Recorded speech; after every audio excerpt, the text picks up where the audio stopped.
Bienvenue et merci de nous rejoindre pour cette nouvelle édition de l'Africa Tonight. Au sommaire de ce journal, le président togolais Faure Gnassingbé entame son 4e mandat. Il a été investi ce dimanche devant la Cour constitutionnelle. Une investiture sur fond de forte contestation de l'opposition.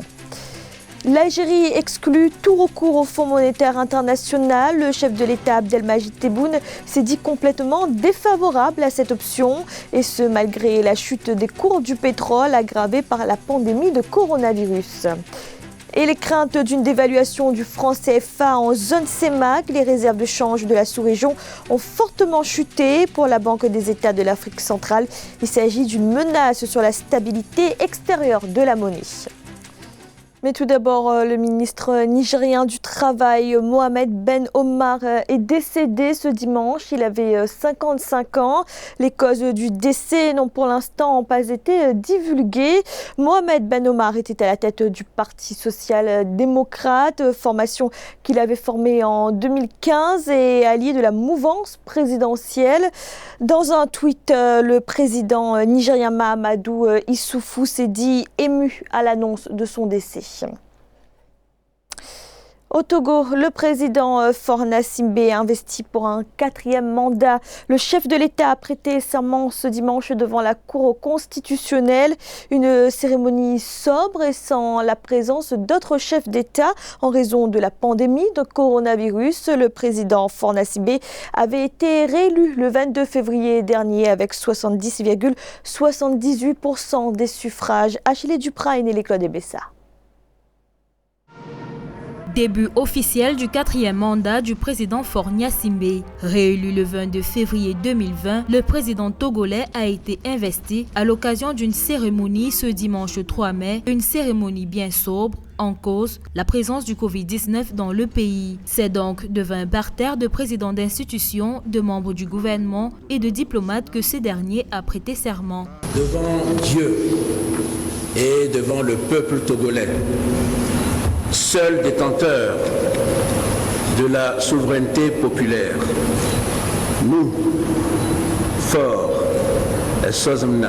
Gnassingbé, élu président de la République conformément aux lois de la République, jurons solennellement de respecter et de défendre la Constitution que le peuple togolais s'est librement donnée, de nous conduire en tout en fidèle et loyal serviteur du peuple. Une fois le collier du grand maître de l'ordre de Mono et le drapeau national reçu par le président Gnassingbé, ce fut au tour du président de la Cour constitutionnelle, Abdou Assoumou, de prendre la parole. Un discours durant lequel Abdou Assoumou n'a pas manqué de s'adresser à ceux qui contestent les résultats de la présidentielle de février dernier, ce qui n'a pas tardé à faire réagir l'opposant Gabriel Agbeyome Kodjo, libéré sous contrôle judiciaire avec l'interdiction de commenter les résultats de la présidentielle. Triste journée pour les Togolais qui continuent leur chemin de croix malgré leur ferme volonté de se construire une nouvelle trajectoire de vie, toujours contrariée par des forces obscures. L'heure de l'alternance a sonné, ensemble pour un Togo juste fraternel et humain. Pour rappel, ce 4e mandat du président Gnassingbé lui a été rendu possible grâce à une modification de la Constitution en 2019. Un mandat renouvelable une fois qui devrait lui permettre de répondre aux nombreuses attentes du peuple togolais, notamment sur les plans sociaux, économiques, mais aujourd'hui plus que jamais sur le plan sanitaire.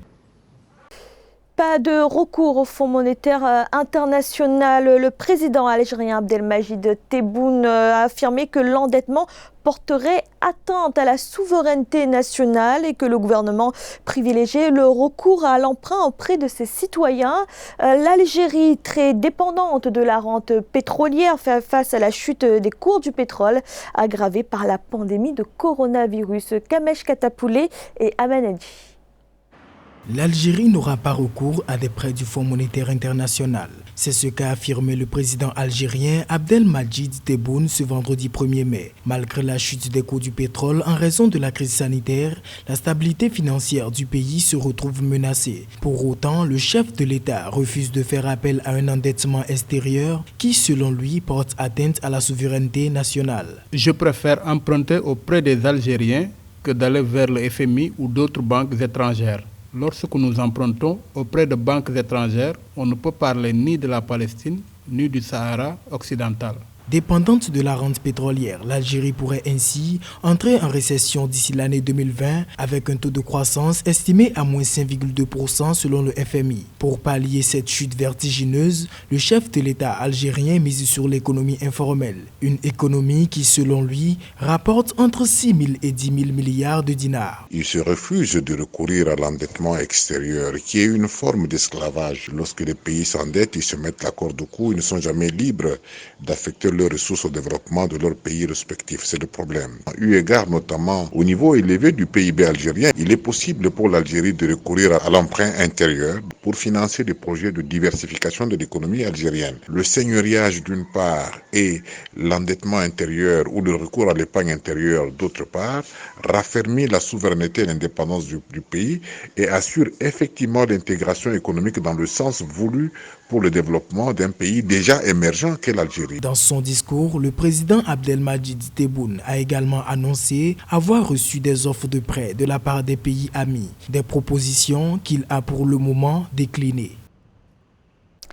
Et le gouvernement algérien a décidé de réduire de moitié le budget de fonctionnement de l'État. Décision prise ce dimanche en Conseil des ministres. Une rigueur budgétaire qui ne concerne pas les salaires et les transferts sociaux. D'ailleurs, le salaire minimum devrait connaître une hausse dès le 1er juin, passant de 18 000 dinars à 20 000 dinars. Dans le reste de l'actualité, la Banque des États de l'Afrique centrale alerte sur un nouveau risque de dévaluation du franc CFA, en cause la baisse considérable du niveau des réserves de change. La BEAC craint que la situation macroéconomique ne devienne insoutenable. Philomentine. Un nouveau risque de dévaluation du franc CFA d'Afrique centrale se présage dans la communauté économique et monétaire de l'Afrique centrale, CEMAC. Face à la liste de handicaps qui se dresse, notamment la pénurie de devises, la hausse importante des taux de change, la baisse drastique des prix du pétrole, les réserves extérieures de la communauté sont tombées à moins de 2 mois d'importation, faisant craindre une dévaluation du franc CFA. Avec le Covid où l'activité économique est paralysée, vous n'exportez pas, le compte de réserve extérieure va s'assécher. L'alerte de la BEAC est la bienvenue, mais que cette fois-ci, même si on insiste pour cette dévaluation, qu'on demande que les clauses de la Convention financière et monétaire de novembre 1972 soient respectées. Cette menace de dévaluation du franc CFA évoquée par la Banque des États de l'Afrique centrale, BEAC, n'échappe pas également aux effets néfastes de la pandémie du coronavirus.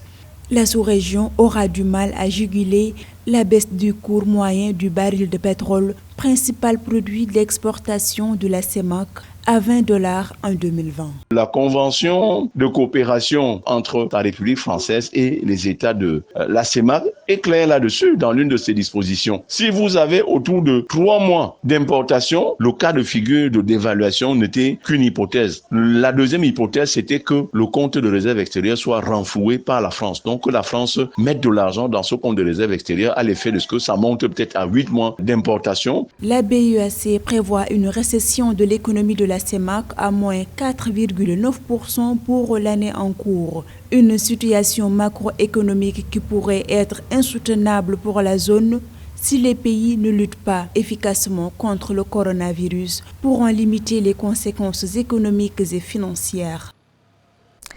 Et les conséquences économiques de la pandémie de coronavirus se font ressentir dans tous les secteurs. En Côte d'Ivoire, le secteur de la restauration est sinistré. Les professionnels demandent la réouverture des établissements tout en garantissant le respect des mesures de distanciation sociale. Reportage de notre correspondant Olivier Conin. Situation dramatique pour les restaurants, bars et débits de boissons, communément appelés maquis en Côte d'Ivoire. D'habitude bondés de monde venus se restaurer ou consommer des boissons, les réceptifs sont aujourd'hui déserts. Tous ces établissements ont été fermés par les autorités dans le cadre de la lutte contre le coronavirus, avec des conséquences désastreuses pour ce secteur d'activité. Les conséquences, elles sont grandes, parce que nous vivons de ça. Nous n'avons pas autre activité. Sans oublier que nous employons vraiment beaucoup de jeunes. Et ces jeunes sont dans la rue, qui ne font rien, qui va augmenter le chômage, le vol, tout et tout, puisqu'ils n'ont rien à manger. Pour éviter la faillite totale, les propriétaires des établissements du secteur se sont regroupés en syndicats pour défendre leurs intérêts. Ils proposent la réouverture de leurs structures en aménageant les capacités d'accueil afin de respecter les mesures d'hygiène et de distanciation sociale. Un maquis qui a plus de 700 000 places assises, qu'est-ce qu'il faut faire? Il faut réduire. Parce qu'avec les mesures de sécurité, on laisse 2 mètres entre une table et son invité. Entre l'autre, il faut au moins 2 mètres. Entre la table voisine et moi, il y a 2 mètres. Après ça, on va aller voir le gouvernement pour dire, bon, patron, voici comment on peut faire pour que nous aussi, on peut un peu avoir à manger. Il n'existe pas de statistiques précises pour évaluer la perte du chiffre d'affaires des restaurants, bars et maquis, parce qu'ils évoluent pour la plupart dans l'informel, sans existence légale, ce qui explique leur difficulté à bénéficier des mesures de soutien de 100 milliards de francs CFA de l'État au secteur informel. Cependant, on estime à au moins 43 000 le nombre de ces établissements employant en moyenne une dizaine de personnes. Et toujours en Côte d'Ivoire, l'indignation d'une partie des organisations de la société civile. Elle dénonce la décision de l'État de retirer sa déclaration de reconnaissance de la compétence de la Cour africaine des droits de l'homme et des peuples. Elle demande au gouvernement de revoir sa position. Philomène Tine. Surprise et indignée se disent les organisations des droits de l'homme de la société civile ivoirienne. Pour cause, le retrait de la Côte d'Ivoire de la Cour africaine des droits de l'homme et des peuples. À cela, ces organisations adjoignent un appel au gouvernement de Côte d'Ivoire à reconsidérer sa position suite à son retrait de reconnaissance vis-à-vis de la compétence de la Cour africaine. La déclaration de la reconnaissance de la compétence de la Cour par la Côte d'Ivoire en 2013 est le fruit d'un long et pénible combat des organisations non gouvernementales ivoiriennes. Ce sont ainsi plusieurs années de lutte qui viennent d'être annihilées à l'issue de seulement 2 heures de réunion. Le retrait de reconnaissance de compétence de la Côte d'Ivoire à la Cour africaine empêche au peuple ivoirien de déposer des plaintes directement devant l'institution. Toutefois, la réaction du gouvernement ivoirien a été justifiée par des décisions de la Cour qui auraient perturbé l'ordre juridique interne de Côte d'Ivoire. Il reste toujours possible aux citoyens et aux ONG de saisir directement la Commission africaine des droits de l'homme et des peuples et celle-ci se chargeant, en cas de besoin, de transmettre les dossiers à la Cour africaine des droits de l'homme et des peuples. Donc ça ne doit pas empêcher la Cour de continuer à travailler selon d'autres mécanismes et souhaiter que les uns et les autres soient vigilants. Il est évident que ce retrait qu'on peut déplorer, ça dépend de quel côté on veut se placer. Il faut souhaiter que le changement en Côte d'Ivoire, cette situation soit résorbée. La Côte d'Ivoire devient ainsi le 4e pays africain à retirer sa déclaration de compétence, après le Bénin, le Rwanda et la Tanzanie. Tout de même, le pays reste membre de la Cour africaine. C'était le journal de la rédaction. Merci de l'avoir suivi. Retrouvez dans un instant une nouvelle édition de l'information.